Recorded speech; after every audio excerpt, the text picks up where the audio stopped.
Hello everyone and welcome to this Q&A from the Fertility Alliance. Tonight we're doing this with our colleagues from NeXYs, with Shaun Greenaway is joining us, and we're going to be speaking to Glenn Barden about his book My Little Soldiers, which is one of the very few books from a male perspective, although it was actually written quite a while ago now, Glenn. But what made you decide to write about your own fertility experiences?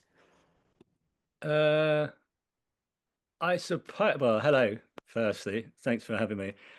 I suppose because I was going through them and I found and I started a blog purely because it was my way of coping with these kind of feelings I was having. I just find it sort of therapeutic to out them, to write, commit them to words and sort of work through. And then as I had quite a few, and because I got some kind of response from them, admittedly mostly from women.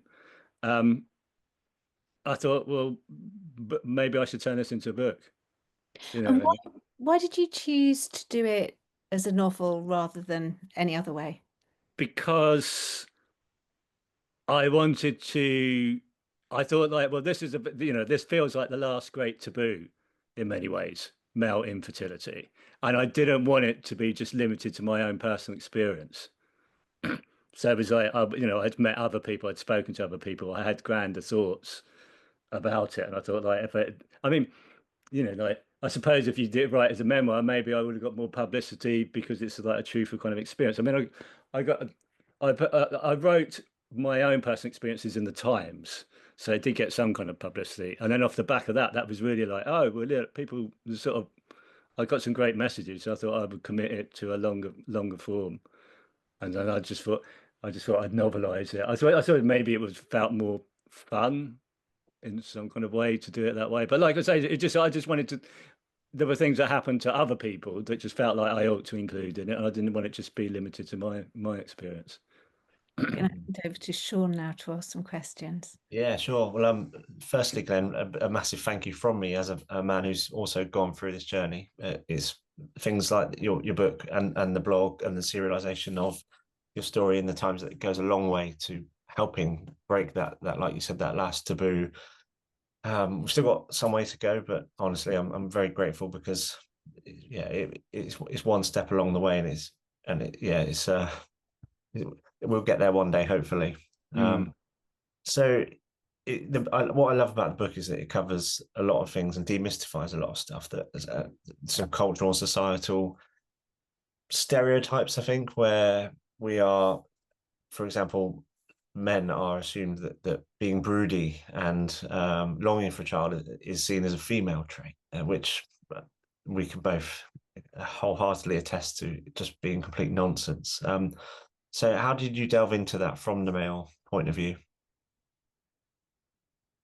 Well, I suppose, like you said, I'd always felt that. I'd always felt I wanted to have a child, and I was bitterly disappointed when I couldn't have a child. And my relationship before I got married ended with me with an argument over me wanting the child and my partner not wanting the child. So I just felt like, well, I'm just going to write from, that was just writing from my heart and from my own kind of feelings. But like you say, I've always been, I'm realizing now that I'm probably in a massive minority, but I always felt the best way to sort of deal with these kind of feelings is to talk about them. So, like I always amongst my friends and and at dinner parties was forthright in the fact that like, I wanted to be a dad, and I didn't sort of pretend I didn't. Although it is, yeah. I think I get the sense like lots of men do really want to be a dad, but then they feel it's a little bit sort of wussy or something to sort of admit that amongst other men. And so I suppose my view is if I talk about it and say that I might encourage one other person to just go, yeah, yeah, actually, I feel broody as well. Yeah, no, really interesting point. So you mentioned like you in real life have spoken to friends about that. And how did you portray that in the book with Mike, the protagonist? That just it was very much. I think in chapter two, he just says, "I've always wanted to have a kid," you know, Mm. and then he just explains why he wanted to get, but and then he says he doesn't know why, you know, like why people, you know, female friends of his asked why, how, you know, and it's like, I don't know, you know, like, I mean, he doesn't know why, he's just always kind of felt it. I mean, and he thinks like, well, why do I have to explain where that kind of feeling came from? It's just like, it is a feeling. And then you see sort of the pain that comes through him not being able to be a father, such as walking past a school and the sound of kind of children playing, sort of breaking his heart. Mm. So, so, so it just becomes hypersensitive to normal things around him that have suddenly become kind of very significant and like very damaging for him. Yes, I think it's in the brain. It's the reticular activating system, isn't it? Is you when you know you want something, you see it everywhere. And we had a particularly cruel moment actually when we were really struggling to conceive, when we received a phone call from the clinic, delivering the news that the first surgical intervention that I had to try and rectify my infertility didn't work. And at that point, my wife and I were in a car at a train station. At that point, a lady walked past the car with a baby in a pushchair. And life just has those cruel ways of like doing that sometimes. Yeah, And whereas yeah. a couple of years before we started conceiving, we probably wouldn't have even noticed her. No, So no. But I mean, the truth is that this is like if you live in any kind of built-up area, there's a hell of a lot of kids around, aren't there? There's a hell of a lot of kind of pregnant people. There's a hell of a lot of people pushing buggies. mm, Certainly, you know, this is where my own personal experience and you know how it's conveyed in the novel sort of converge, and it's the same really. It's like I couldn't stand the sight of kids at one point. I would sort of hate people pushing buggies. You know, and you know, it became quite a toxic kind of anger towards it, which yeah. isn't healthy. But you know, and then of course you try and you know, started not going out, or certainly not going to sort of family gatherings or any kind of gathering where there might be a chance that it'd be like people with you know smug adults with kids. The ones that had it all too easy. Yeah, and you know, and then like, and then also because the thing is, it's like certainly men, isn't it? Like when you have a kid, you're meant to moan about it. Oh bloody hell! Oh, it kept me up all night. Oh bloody hell! The wife's doing this. Bloody, you know, it's like there's very few that go, "This is brilliant." You know, it's just like a litany of moans, and then you go, "Well," you know, which makes it even harder, doesn't it? You know, like Yeah. you go, "Well, I wouldn't be moaning if I was in your situation." Yeah, absolutely. Yeah, and then they say, "Oh, have you got any?" Well, Yeah, not yet. Well, yeah, well, don't, I wouldn't bother, stuff like that. yeah, exactly. I wouldn't bother. Yeah, Yeah, and you kind of like just laugh along. But yeah. yeah, imagine if we then turn around and said why. And yeah, but I think at the time to do that, it would take a lot of emotional strength, which sometimes when you're at your lowest ebb, you just don't have. Yeah, exactly. Exactly. Glenn, I wanted to ask you about something that you actually just mentioned, because you said that you had a relationship previously that ended because you wanted children and your partner didn't. And Mm. you have that kind of story in the book as well. Mm. I wonder if you think that maybe, that's completely not the kind of stereotypical idea we have of a couple and one person wanting a baby and the other person not. Do you think it's actually more common than we think? Yeah, it probably is more. Yeah, it probably is to some degree. I mean, I don't. I mean, amongst people that I know, I think I was in the minority, so I don't think it's like a massive kind. But I'm sure there's. But it felt when I was going to do it that I was the only person in the world who was broody. I wanted to have a kid, so I'm sure it's more than that. Yeah, so, but it is. Yeah, I mean, it's what I'm talking about with Shaun, I suppose, isn't it? It's like the stereotypes that like blokes don't want kids, they don't really care about kids. You know, which is, I mean, obviously that is nonsense, isn't it? So yeah, I mean, that was part of the point of putting that in, I suppose, because it was something I experienced. But I thought like, I want to. You want to do the small part to kind of just change the conversation and point out that like we're not all the same. Yeah, no, I think that's interesting. Actually, did you know any other men who were going through it? The the irony is, I mean, and I don't know if it's appropriate to say this because I don't really want, but when we're you know, if people are watching this and they're going through it, then they hate that. Then the fact that I'm going to reveal that I do have a child might be, you know, it's like a bit of a spoiler in a way, isn't it? A bit annoying, but so I sort of apologize in many ways that I do have a child in this kind of forum. But it's the godfather of my daughter revealed 3 years after that he had been struggling to with infertility. And yet the fact that like he knew we had gone through it, he was a godfather to our kind of daughter, and he knew that I'd written a book about it, he still couldn't speak about it. He could only speak about it when he had a child. And then he said, "Oh, by the way, you know," and then it was like, "Oh my God, I can't believe that," you know. So that really drove home to me, you know, like how deep it is that people just can't kind of put their hand up and say in any shape or form himself. And he was exactly. I mean, he's an Italian guy, which maybe like cultural stereotypes maybe might be even harder for him to do. But I mean, he was a classic one. Like I'm desperate to have kids, you know, and he's a fantastic father, and he always wanted to have kids. So that's at least two of us plus Shaun. That's three of us in the world who are broody men, and I'm sure there are more. Going to hand over to Shaun now to ask you some more questions. Yeah, no, I completely agree. I remember telling my wife that I wanted 5 children, and she this is obviously before we knew that we would struggle to have any. But yeah, I remember her saying at the time, "Oh, slow down." But yeah, I grew up in big families, Right. like on both sides, and I was used to being surrounded by people and children, and like lots of uncles, lots of aunties, and yeah. So it is.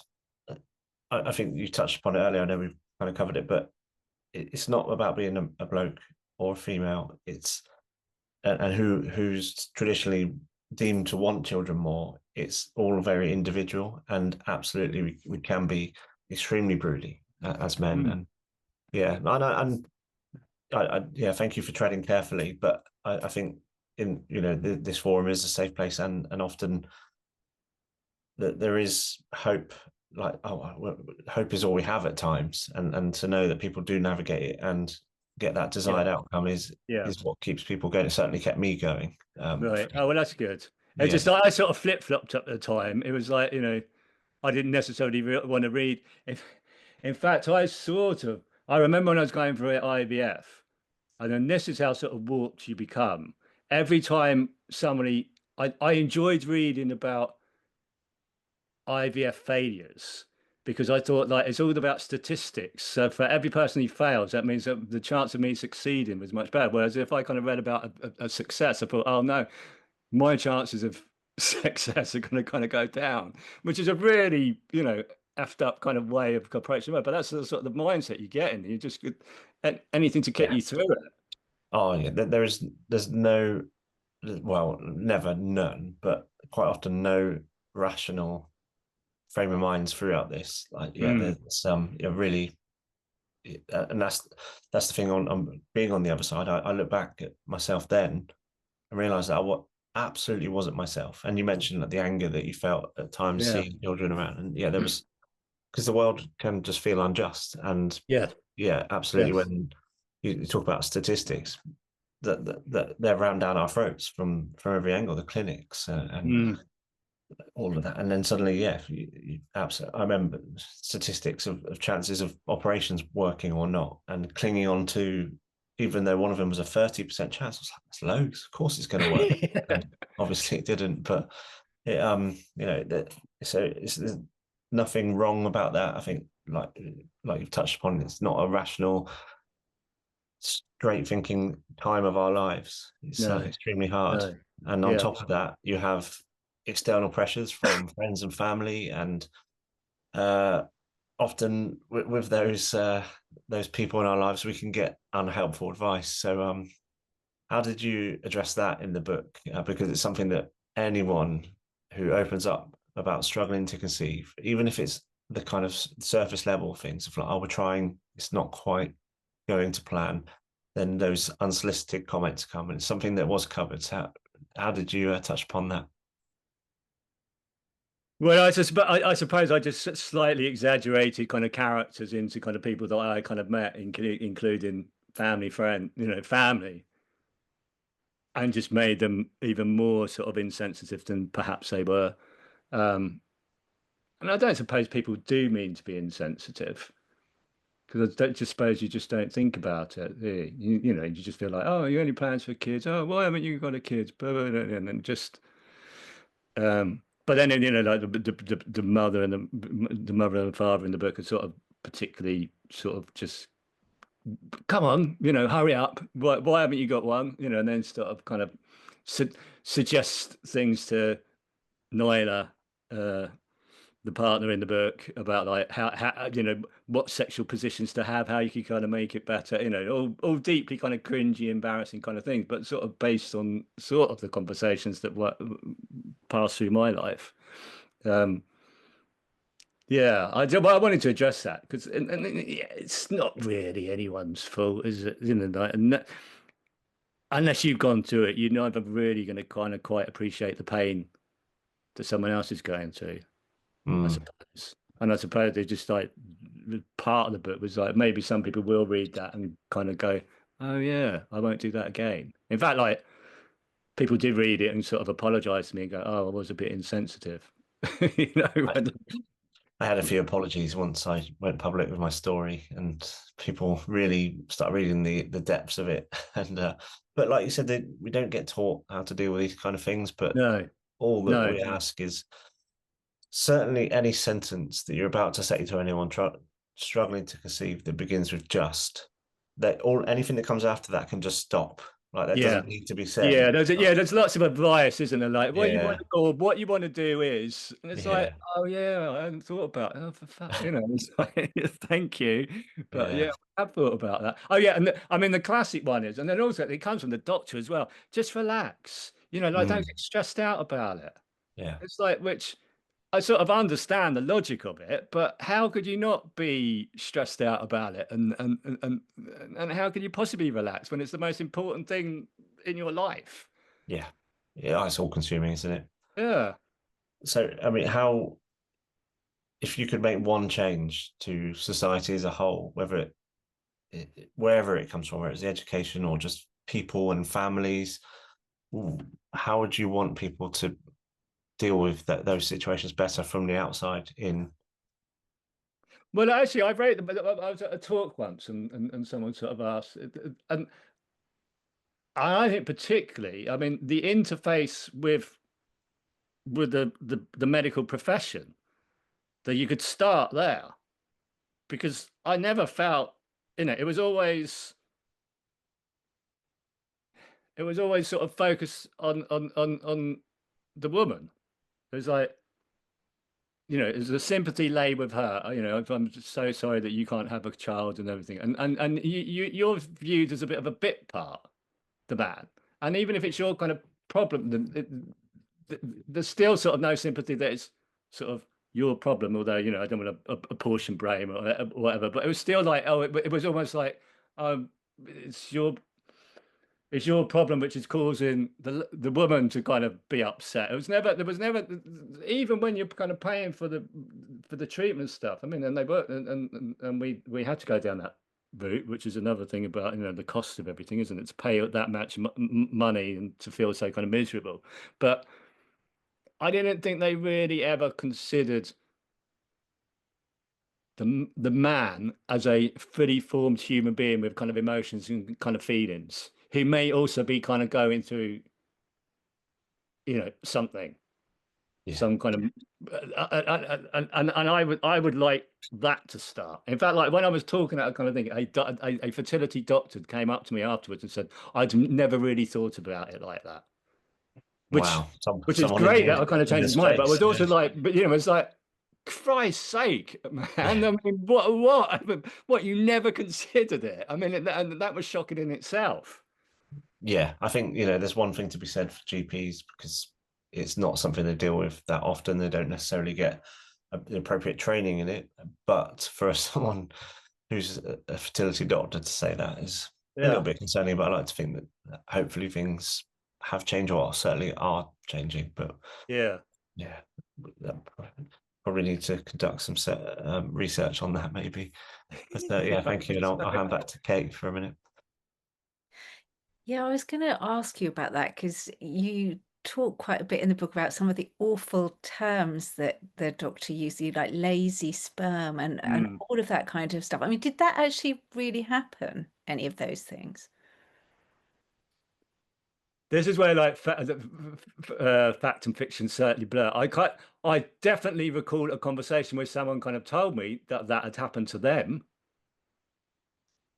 because he was going through the same issues.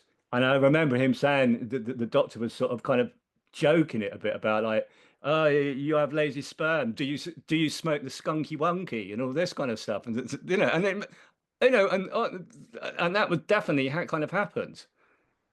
Did you have insensitivities though from, I mean, maybe not the lazy sperm, but you did feel that actually it But wasn't. I never felt like anyone kind of cared about my kind of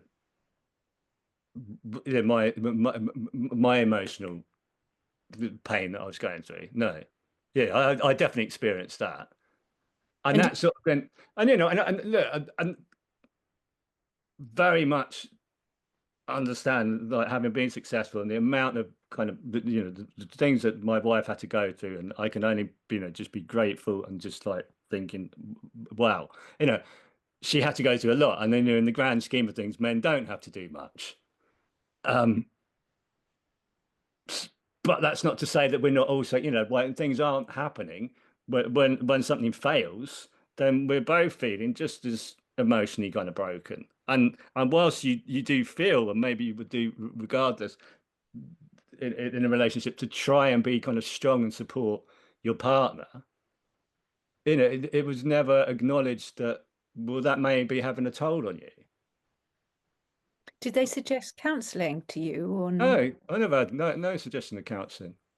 Because in my mind, if they suggested counselling, that would be an acknowledgement that actually maybe you're kind of suffering. But so you've got to get to that point first. Haven't you? You've got to kind of look at someone and go, oh, well, they look like they're struggling mentally. Perhaps you can have counselling, but they didn't.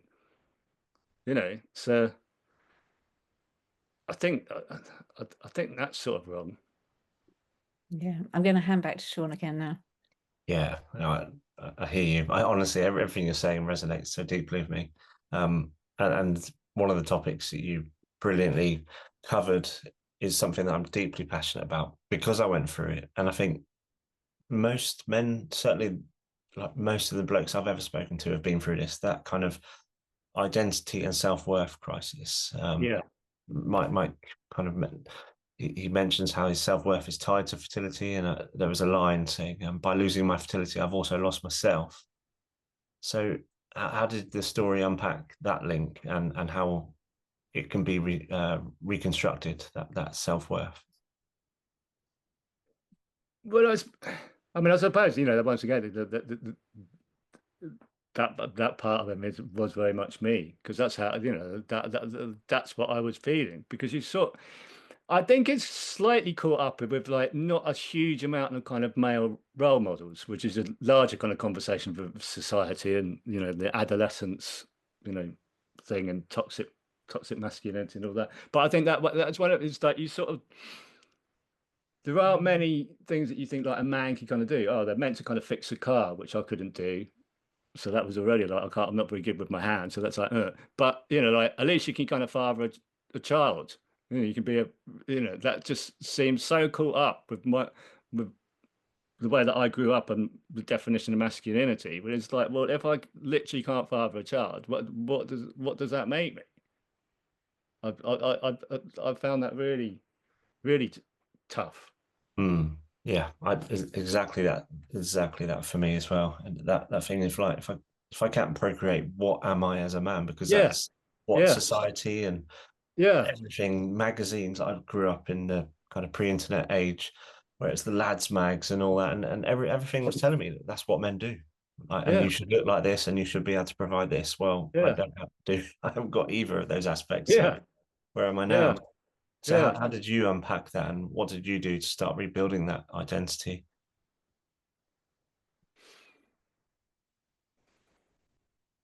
I don't know. I suppose only by sort of talking about and articulating it did I sort of kind of you start to sort of lose its sort of the power it has over you. So you sort of by working through maybe the anger and the kind of disillusionment, maybe you kind of feel like, oh well, maybe there is a kind of another way. And I suppose I got to a point where it was like, well, to be a father, I suppose it got me from my sperm needs to kind of make a baby because if my sperm that proves that I am a man because I've got like the virility. I can make another kind of chart so that I'm a man. And then you're thinking like, well, maybe that's not going to kind of happen. And so then you kind of go. So the idea, I suppose, the idea of adoption was like for a long time was like not even entertain it because that's not what I want to do. That's not or even what I might want to do because that's just not. That would be sort of cheating the kind of thing because that wouldn't kind of he would still feel less of a man because he's still not kind of virile.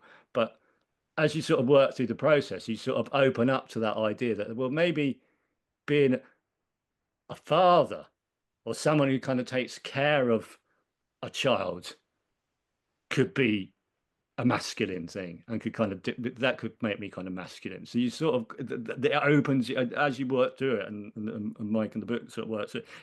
That becomes a kind of option that it wasn't. Yeah, you start to I don't, you start to unpack what it is that a man should be, and Yes. having to redefine new references for that, because like you said, sometimes where we've been drawing upon that aren't healthy ideals of masculinity, Yeah. and actually though the real true character strengths of strength, of humility, of resilience, of love, of compassion, Yeah. that's what makes a man, and Yeah. ultimately what would make a great father. Yeah. And but you have to sometimes go right to the bottom or back to the Yeah, you core. have to go through a lot of kind of thing. I mean, like in the book, it was, like Mike grows a beard, for instance, Yeah, and his partner's going, well, why are you going to, and then she plays along and goes, oh, you look so kind of masculine with your beard, because she's also kind of understanding that he's kind of struggling with his kind of, so she's trying to kind of help him. But yeah, you do ridiculous things like that. And then he goes out and punches somebody because he thinks, well, that's what blokes do. you know. yeah, So yeah, it was like he had to go down quite a lot of wrong avenues before he sort of arrived at something. And until you sort of like you're saying, you sort of believe, well, actually supporting my partner in this and being sensitive to her needs yeah. is a very good masculine kind of trait. Oh, absolutely. Showing up in the hardest of Yeah, times, exactly. and being emotionally available. It Yeah, doesn't get any stronger than that. It's not about bench pressing 100 kilos. no, That's true strength, doing that. yeah, yeah, And yeah, just to like cover off this topic, but a wonderful thing you said was about getting it out of here, because it's yeah, almost impossible to make any sense of those yeah. emotions, feelings, words, thoughts that just don't have a full stop in your head. Like Mm, once you start opening up, however it is, whether you're writing, whether you're sharing with someone else, whether you're talking to a professional, and that's where real sense starts to get made, and releasing the valves of that pressure cooker. Because yeah, I was there, I was internalizing it all and making no forward progress. So yeah, I'm glad that we're both, well, like everything, are on the same page there, really, with yeah, yeah. And helping. I mean, hopefully that is becoming a thing. Men are talking about their emotions a bit more than they used to. Um, Hmm. and so that's why I like to do it because I just want to kind of encourage other men and just feel like I feel comfortable. Interestingly, I know through through my work, James Brown, who kind of founded Loaded magazine. So I've spent quite a lot of time with him, and he is very much the stereo. I mean, he's a lovely kind of bloke, but he's a very much the stereotypical northern bloke who does not talk about his kind of emotions. Um, and he had some kind of terrible things that happened to him as a child, and only now in the last couple of years has he started writing and talking about things that happened to him as a kind of a child. And I chatted to them some time ago, and we sort of there was some kind of acknowledgement. Oh yeah, I didn't realize that you could kind of talk about these things, and it would make you, it would actually kind of make you feel a bit better from doing it. Yeah, I think it's you have to be at the right in the right frame of mind to do it and have the right Yes, space, the right environment, and yes, that'll be different for everyone. The notion of just men just need to talk is nonsense in itself. But what I've seen is where men have the right environment, they will absolutely talk, and yeah, and to know that they're in a safe place and won't have any of those quips come back. But in the right places, there can even be a bit of banter, and which is exactly. something which I really enjoyed about the book actually, because it ties in with my core belief that it's good to laugh at some things, and hence, like, kind of when I share my story, it's always had notes of humor through it as well. So because Yeah, that's it's the what. best way of dealing with. I think the best. Well, I think firstly the best humor comes out of like kind of tragedy in a way, Mm, and but also it is the best way to sort of deal with these kind of things. If you can, there's nothing you shouldn't be able to laugh about. I mean, especially the British, we've got a very dark, twisted sense of humor, and it's actually very therapeutic to do so. I think as yeah, well. it's true ownership Yeah. of your own story, is being able to laugh about it. Yes. I actually wound up one of my friends who I have had. Once I did open up to them, they were absolutely incredible, but haven't been through fertility stuff. And then one of them made a quip about it at one point, and I just completely deadpan said, "You're not allowed to do that. You don't have the scars for it. You can't do it." And he was like, "I'm so sorry." I said, "Of course you can." You know me. It'd be like, but yeah, it was just a great way to, really put the willies up him, so to speak. Yeah. Yeah. Pun intended. Good for But you. yeah, it was a funny moment. But yeah, they know that I'm very open about it and will laugh about it. So, but yes, anyway, but I'm slightly veering off topic a little bit. But yeah, Kate, back to you. Yeah, I wanted to ask you a bit about what you were talking about earlier about the kind of resentment and some of the jealousy that you felt around other people. And did you start to feel like very isolated from friends and family because of that? But yeah, because we physically became isolated because it's just like I'm not going to that party. Oh no, they've just had a kid. I'm not going with. I don't want to go to the pub for that. Oh no, I'm not going to go down to the family gathering because they got like, oh, like my brother's got like another kid. So so you just start isolating yourself. And did you feel a sense of resentment towards people who were sort of Yeah, seeming to have it very easy? absolutely, absolutely. And so but in a way, that was probably part of certainly for me, it was the reason to distance myself from that because I knew I wasn't going to be a very good kind of version of myself. I'd be an angry kind of person. Yeah. Yeah, I wanted to ask you about that because I think sometimes there's a kind of feeling when you're in the midst of it all that like but struggling to conceive is kind of changing your whole personality. Did you feel that at all? Yeah. Yeah. Absolutely. In what kind of ways? Well, it definitely made me more angry and resentful and just generally, I suppose, depressed. It's hard to sort of see the beauty of life when you're going through that. So yeah, it did change me a lot. I can't think of specific example about it, but I look back now and go, Christ, I must have been a miserable sod. Yeah, it's tough. Do feel for everyone going through it. You know what? The other thing is that you don't know if it's ever going to end. I think I wrote about it in the book, or if I didn't, I certainly thought it. But it's just like, if a doctor said to you, look, you got well, in fact, like I had a busted shoulder, and it's been painful for a couple of years. But at the very start, I said it's going to be painful, it's going to be awful, you're going to struggle, you're not going to be doing X, Y, and Z. But in 2 years' time, it's going to get better. You can sort of deal with that, can't you? Because you go, well, all right, I can see where this is going, but like you don't know that you're ever going to have a child. So you just think, and you get into a mindset where you think, well, you definitely aren't going to have a child. So therefore, it's pretty horrible existence in many ways. I suppose that's what, we tried. I suppose maybe that's why I wrote the book, because it's partly to try to find humor in the kind of the darkest kind of places. And I I thought think you when we're do that doing very that, well. You do oh, that very thank well you. in the book. Because it is, I mean, I think that's one of the things maybe that about a strength of being with other people who actually get it and understand, isn't it? That you can actually find humor in some of those things. Yeah, yeah, yeah. And I think, and I think it's true that, like, you just don't feel, if you speak to some other people and they go, oh yeah, I can relate to that. That's what I'm going to.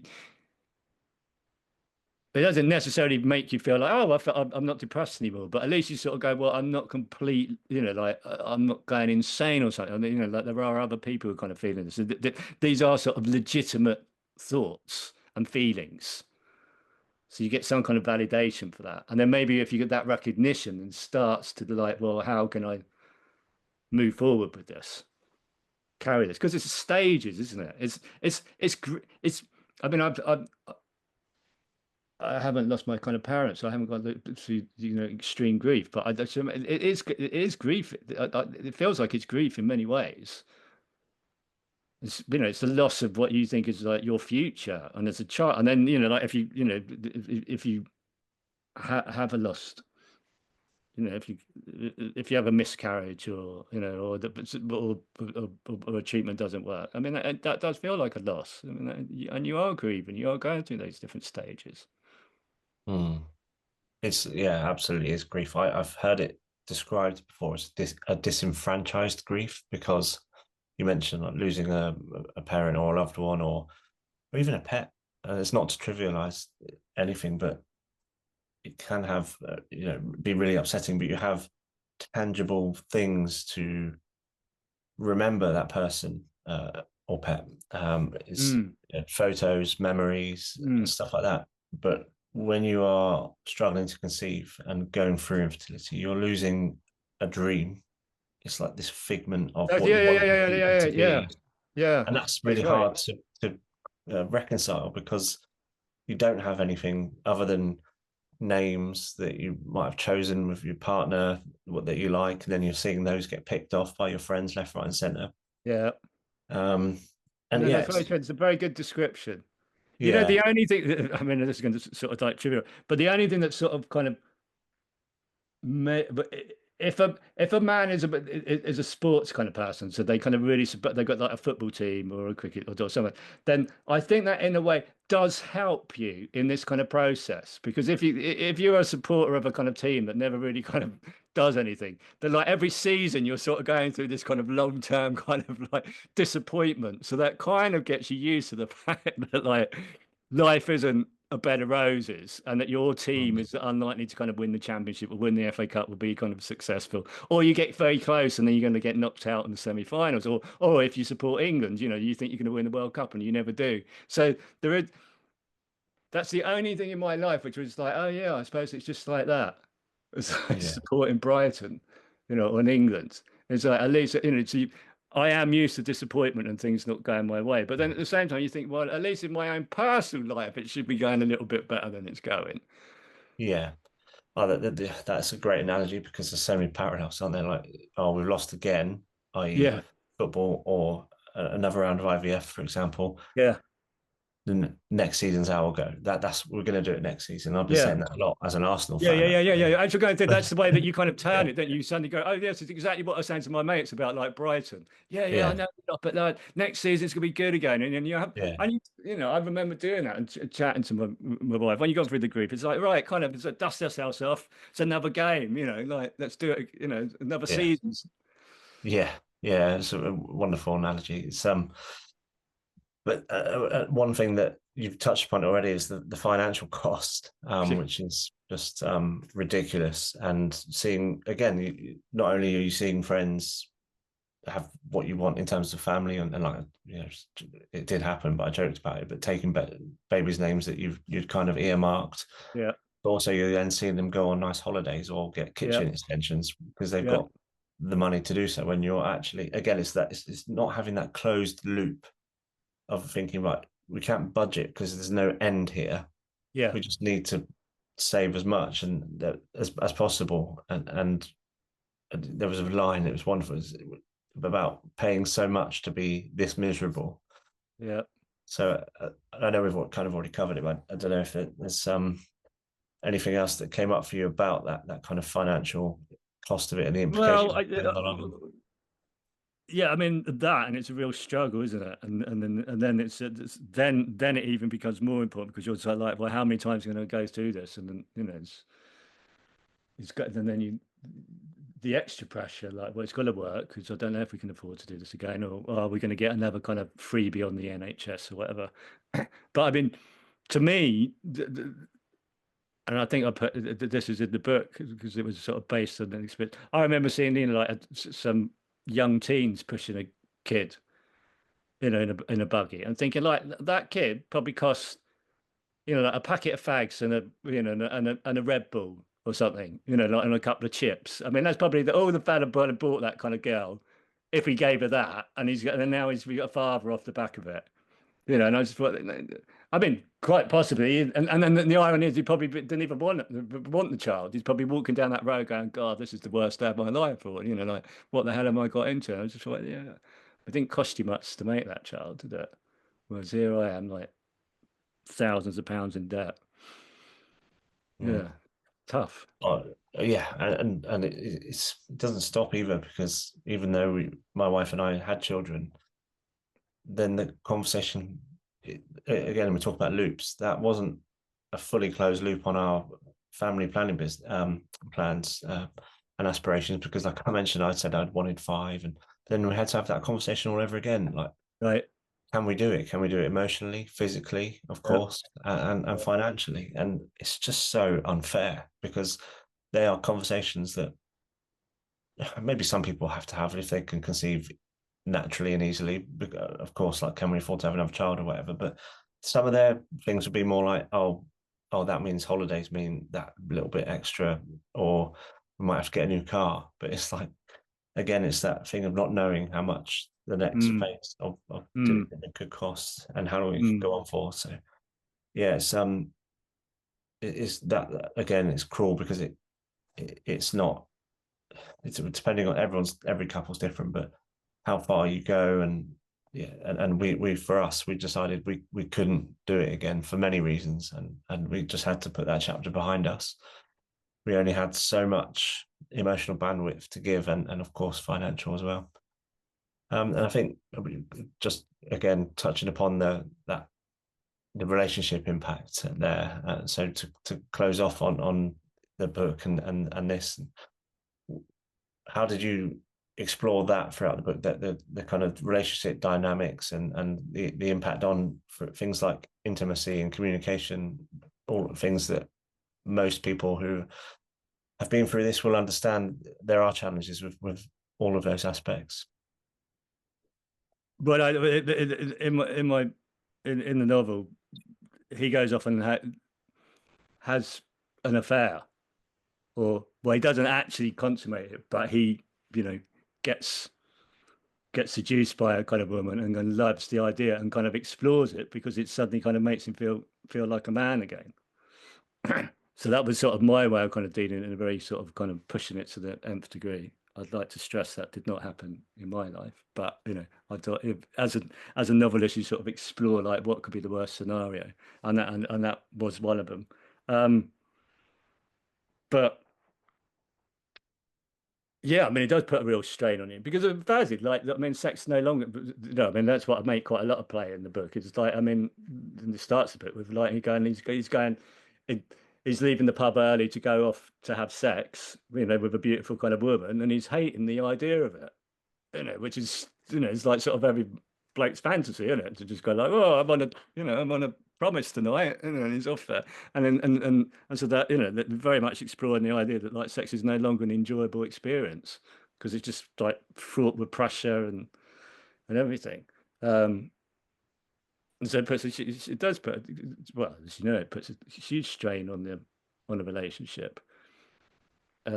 So I try, in the book, I sort of explore the ups and downs of kind of that. But what sort of keeps them together is just that probably that collective anger is that you suddenly become you become this team of two that hides under the duvet, hiding from the last, a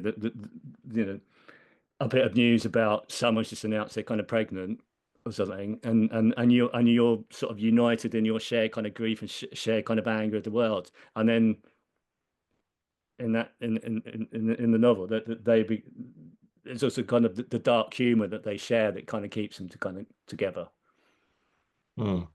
to try Yeah, and very much. Like that's what kind of one of our mottos was. We're in this together. We are strong. We're being presented with this challenge because we're strong enough to deal with it. yes, And yes, yeah. yeah, it's not to say it was we were always on a level playing field No, communication, no, no, of course you're not. Oh, yeah. I mean, like that's an elastic band. Sometimes we were, yeah, but we were always attached. But sometimes it was a bit further apart. But yes, it's yeah, it's and like you said, when it drags on for so long, I think that's very natural. But yeah, I yeah. think just to really round off kind of about the book, what is kind of a compound question here, two in one, but not two long ones. But the legacy of the book, what has that meant for you personally, and what do you hope that means for other people who will pick it up and read it? Well, it was the first book that I got published, so that it had and proved that I could kind of tell a story, and that it emotionally connected with some kind of people. So that was nice. And it's over the years I've had a number of kind of invites like this to kind of talk about something, and I feel like, well, if one person reads the book, I know, in fact, like I've had to, I have had to some like lovely kind of emails from people who have read the book. I remember a lady quite early on kind of saying like, "Thank you, I read this and I had no idea at all that my partner was was going through any kind of thing." And after reading this book, I kind of sat down and had the first kind of proper conversation with my partner. And it was, like, and then he opened up and said, I thought, like, but that's one person. He said, I totally changed their kind of relationship. So I'm hoping, I mean, that's what you hope is that in some small way it has some kind of impact on either people understanding the struggles that men go through, or like giving kind of some solace to men themselves, or more understanding from doctors, or like the other side. Mhm. So that's what I hope, and I can continue. I hope will continue, Yeah, and I just hope the kind of conversation moves on. I mean, the fact hopefully, there's yeah. people like you kind of talking about. I remember when I was right. Well, I don't think there was anybody, doing anything. No, No you're right. blog. There was no kind of YouTube channel. There was no kind of man putting his face up there and going, "Hey, look, I've had problems." Yeah, no, you're right. It was a very lonely place to be. So yeah, we can just keep doing what we're doing Exactly. and yeah, make it that bit easier for someone. Like you said, my mission was always for one person to feel less isolated, and Yeah. that person that you just highlighted there that had that and it's changed their relationship, then that's already a win. So yeah, thank you, Glenn, and I'll hand back to Kate. 'Cause I'm not sure what happens now. I just want to say thank you to both of you because both of you are making such a huge difference. I mean, particularly, Shaun, with all the work you're doing with NeXYs, but Glenn, speaking out about it some time ago and being so open in the book. It's really great. And it's been lovely to have you with us this evening. So thank you for joining us.